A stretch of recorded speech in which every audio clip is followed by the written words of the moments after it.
ఓం శుభంకర్యే నమః. వక్రతుండ మహాకాయ సూర్యకోటి సమప్రభ నిర్విఘ్నం కురు మే దేవ సర్వకార్యేషు సర్వదా. ఆదిత్యాయ చ సోమాయ మంగళాయ బుధాయ చ గురుశుక్రః శనిభ్యశ్చ రాహవే కేతవే నమః. గురుబ్రహ్మ గురుర్విష్ణుః గురుర్దేవో మహేశ్వరః గురు సాక్షాత్ పరబ్రహ్మ తస్మై శ్రీ గురవే నమః. శ్రీ మహాగణాధిపతయే నమః. ఆదిత్యాది నవగ్రహ దేవతాభ్యో నమో నమః. అస్మత్ శ్రీ గురు చరణారవిందాభ్యా నమః.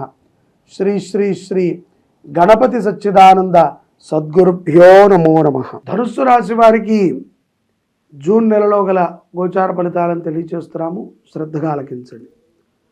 ఈ యొక్క ధనుస్సు రాశి వారికి సంపదపరమైనటువంటి లోట్లు ఏమాత్రము ఉండవు. పూర్వ రుణములు కొన్ని మీకు అందేటువంటి అవకాశము ఈ యొక్క మాసంలో గోచరిస్తుంది.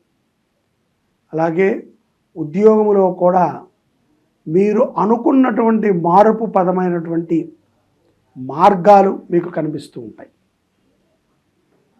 ఏదైనా మీరు ప్రమోషన్ కోసం ప్రయత్నం చేసినా, హైక్ కోసం ప్రయత్నం చేసినా, లేదు ఈ కంపెనీ కాదు ఇంకో కంపెనీలోకి వెళ్ళాలనుకున్నా, అటువంటి మార్గాలు కొన్ని మీకు తాహసపడుతూ ఉంటాయి. అవి మీ యొక్క జీవన మలుపుకి ఎంతో ఉపయుక్తమవుతాయి. అలాగే వ్యాపారస్తులు కూడా మీ యొక్క వ్యాపారాభివృద్ధి పరముగా మీ ఆలోచనలు చేస్తూ ఉంటారు. ధన నష్టము ఉన్నప్పటికీ కొన్ని ప్రయత్నాలు సక్సెస్ అవుతాయి. రాజకీయ నాయకులతో వ్యాపారస్తులకి పరిచయములు కూడా ఏర్పడతాయి. ఇక విద్యార్థుల విషయంలోకి వచ్చినట్లయితే కనుక జూన్ మాసములో విద్యార్థులకి చాలా గొప్ప గొప్ప అవకాశములు గోచరిస్తున్నాయి. ధనుస్సు రాశి వారికి గోచారం రీత్యా మీరు అనుకున్నటువంటి కాలేజీల్లో కానీ మీకు సీట్ లభించటాన్ని మనం గమనించవచ్చు. లీడర్షిప్ వహించేటువంటి అవకాశాలు కూడా విద్యార్థులకు గోచరిస్తున్నాయి. స్థిరమైనటువంటి ఉద్యోగము లేనటువంటి వారికి, ధనుసు రాశి వారికి ఈ యొక్క పౌర్ణమి తరువాత, ఏదైతే జ్యేష్ఠమాసంలో వచ్చేటువంటి పౌర్ణమి తరువాత కొన్ని అవకాశాలు లభిస్తాయి. చిన్నదో పెద్దదో మానకుండా ఉద్యోగం చేయడం మంచిది అని నా అభిప్రాయం. తొందరపడి మానేస్తే ఉన్నది కూడా పోతుంది, ఆ మాత్రము కూడా గౌరవం మన ఇంట్లో మనకు ఉండదు. పురుషుడు అన్నాక సంపాదించి తీరాల్సింది. జూన్ మాసంలో వ్యాపారములు కొత్తవి ప్రారంభించడానికి ధనుస్సు రాశి జాతకులు మక్కువ చూపుతారు. తొందరపాటుతో మీకు తెలిసినటువంటి వ్యాపారాన్ని అయితే చేయండి, కానీ తెలియనటువంటి వ్యాపారంలో ఎవరో మీకు సలహా చెప్తా అన్నారు, ఎవరో వస్తా అన్నారు అని చెప్పి అప్పు చేసి పెట్టుబడులను పెట్టి వ్యాపారము చేయటం ద్వారా నష్టము వాటిల్లుతుంది. తస్మాత్ జాగ్రత్త. ఇష్టదైవ సందర్శనము మనసుకు ఎంతో ప్రశాంతతనిస్తుంది ధనుస్సు రాశి వారికి. అలాగే ధనుస్సు రాశిలో అవివాహితులకి వివాహ సంబంధములు గోచరిస్తూ ఉంటాయి. ఇంకా ఏదో స్థిరపడలేదు అనేటువంటి ఒక అభిప్రాయంలో ఉంటారు మీరు. కానీ ఒక మెట్టు ఎక్కాలి అంటే కింద మెట్టుని వదలాలి, వదిలితేనే మనం పైకెక్కగలం. ఈ మెట్టును తీసుకుని వెళ్ళలేము. కాబట్టి తెగింపు అనేటువంటిది కొన్ని సందర్భాలలో మనకి ఉండాలి. అధైర్యంగా ఉండకూడదు. ఏం జరిగిపోతుందో తెలియదు, ఇప్పుడంతా ఏదో గొడవలు అంటున్నారు, పెళ్లి చేసుకుని తనని ఇబ్బంది పెట్టడం ఎందుకు అనుకుంటే రానున్న రోజుల్లో వివాహం కూడా కాదు. సంతానపరమైనటువంటి లబ్ధులు కూడా జూన్ మాసంలో ధనుస్సు రాశి వారికి స్పష్టంగా గోచరిస్తున్నాయి. మీ శ్రేయోభివృద్ధి కోసమై కుటుంబంలో కొంతమంది మీకు సలహాలను ఇస్తూ ఉంటారు. వాటిని తీసుకోండి, ఆలోచన చేయండి. ఏదో పెడచెవున పెట్టద్దు. అతిగా మాట్లాడకమ్మాయి అని చెప్తే వినండి. అంతే తప్ప నేను మాట్లాడట్లేదు, నేను అతిగా ఏం మాట్లాడను, నేను అసలు ఎప్పుడు మాట్లాడను, ఇంతకుముందు మాట్లాడానా, ఇలా మాట్లాడటమే అతి. అని వదిలేసాము అంటే మనకు అర్థమైంది అని అర్థం. మనం చెప్పకుండా దాని గురించి చర్చిస్తున్నాము అంటే మనకు అది అర్థము కాలేదు అని అర్థం. కాబట్టి అతిగా మాట్లాడి కొన్ని సమస్యలని ధనుస్సు రాశి వారు తెచ్చుకుంటారు. మీ యొక్క భార్యాభర్తల జీవితం మధ్యలో ఇతరులను ఎవరిని రానివ్వకండి. సంబంధం ఏముంది, మీ జీవితం మీది. ఎంత ఆప్తులైనా, ఎంత అన్నదమ్ములైనా, ఎంత అక్క చెల్లెళ్ళైనా ఒక పరిధి దాటి వచ్చి కుటుంబాన్ని చక్కబెట్టే విధంగా మనం ఉండకూడదు. అబద్ధాలని ఆడేటువంటి ధనుస్సు రాశి జాతకులు చాలా జాగ్రత్తగా ఉండాలి. దొరికిపోతారు. దొరికారంటే మాత్రము జీవితాంతము నింద తప్పదు.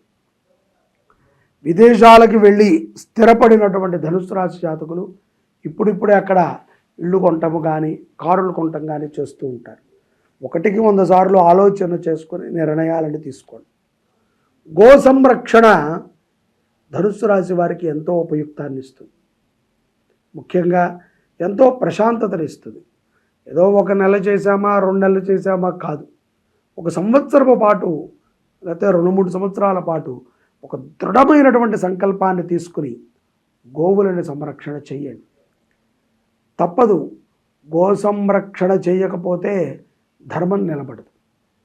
ధర్మం నిలబడకపోతే ఆ ధర్మం నిలబడకపోవడానికి గల కారణం మనం అవుతాం.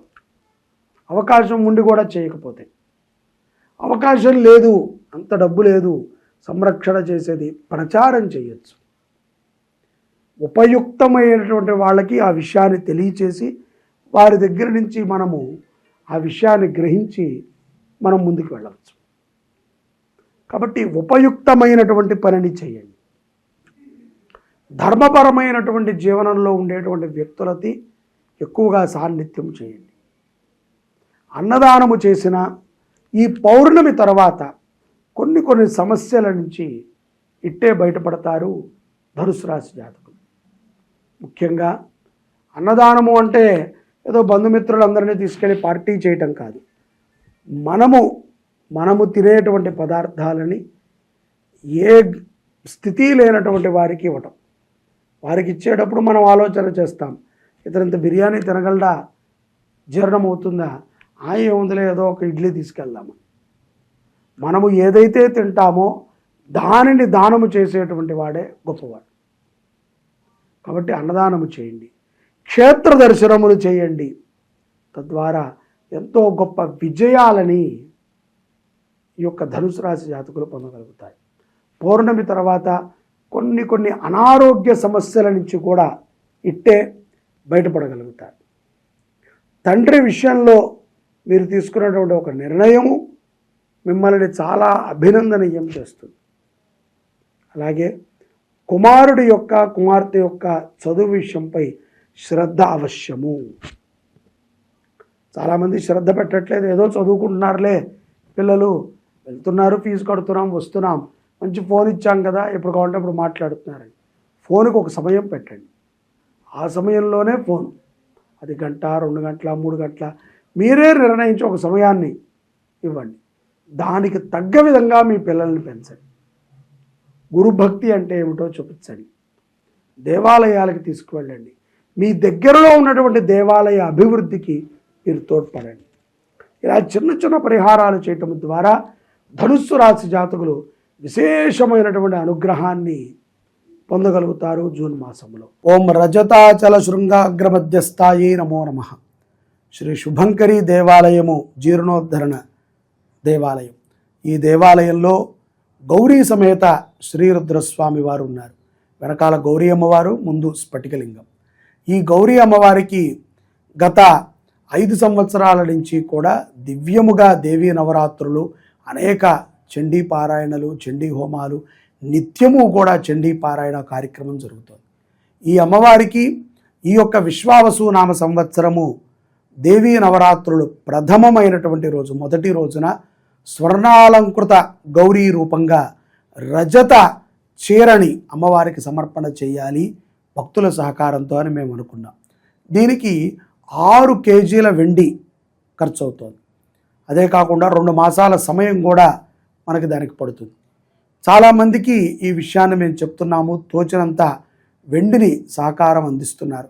100 గ్రాములు, 150 గ్రాములు, 200 గ్రాములు, పావు కిలో, అర కిలో, కిలో, ఈ రకంగా సహకారం అందిస్తున్నారు. ప్రస్తుతము 1.5 కేజీన్నర నుంచి 2 కేజీల మధ్యలో వెండి సమకూరింది. ఇంకా 4 కేజీల వెండి అమ్మవారి చీరకి కావాలి. ఈ ఆషాఢ మాసం లోపు అమ్మవారి చీర కోసము మీకు తోచిన విధంగా వెండి సహకారం అందించండి. దానికి మీరు కింద ఉన్నటువంటి నెంబర్ని సంప్రదిస్తే ఎంత, ఏ గ్రాముకు ఎంత అనేటువంటి విషయాలను కూడా మీకు చెప్తారు. మీకు తోచిన విధంగా అమ్మవారికి నిరంతరము అలంకృతమై ఉండేటువంటి ఆ యొక్క వెండి చీరలో మీరు కూడా భాగస్వాములు కండి. మీరు కూడా అమ్మవారిలో ఒక అలంకృతమై ఉంటారు అని నేను భావిస్తూ ఈ అవకాశాన్ని మీకు కల్పిస్తున్నాను. జై శుభంకరి.